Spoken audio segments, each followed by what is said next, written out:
আসসালামু আলাইকুম বন্ধুরা, আপনারা সবাই কেমন আছেন? আজকে প্রচুর শীত শীত লাগছে, তো যে কারণে আমি আজকে একটু তেলের পিঠা ভাজার চেষ্টা করছি। তা আমি এখানে বেটারটা ঘন করে নিয়েছি এরকমভাবে। তো এখানে আমি কিছু তেলের পিঠা ভেজেও ফেলেছি।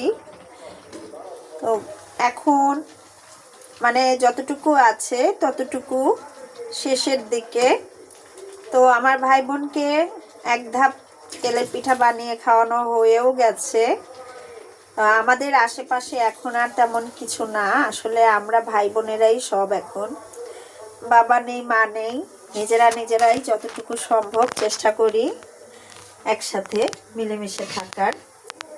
তো আজকে এই শীতের মুহূর্তে আমি তাদেরকে বলেছি যে যেভাবেই হোক আজকে আমি তাদেরকে পিঠা খাওয়াবো। তো যাই হোক, আমি আজকে এরকমভাবেই তেলের পিঠা ভেজে ফেলেছি। তো আলহামদুলিল্লাহ টেস্টটাও অনেক ভালো হয়েছে, খেতেও ভালো লেগেছে। তো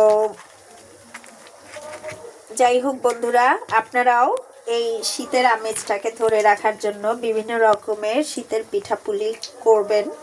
এটা আসলে কি, যার যার পরিবারে শেষে না করলে সেই পিঠাপুলির যে আমেজ, যে মজাটা, এই জিনিসটা বাচ্চারাও এতটা উপভোগ করতে পারে না।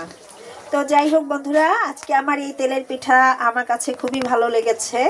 আপনাদের কাছে কেমন লাগলো? যদি ভালো লেগে থাকে অবশ্যই লাইক, কমেন্টস এবং শেয়ার করবেন। আর আপনাদের একটুখানি লাইক, কমেন্টস এবং শেয়ার আমার জন্য অনেকখানি অনুপ্রেরণা যোগায়। তো আজকে এই পর্যন্তই বন্ধুরা, আসসালামু আলাইকুম।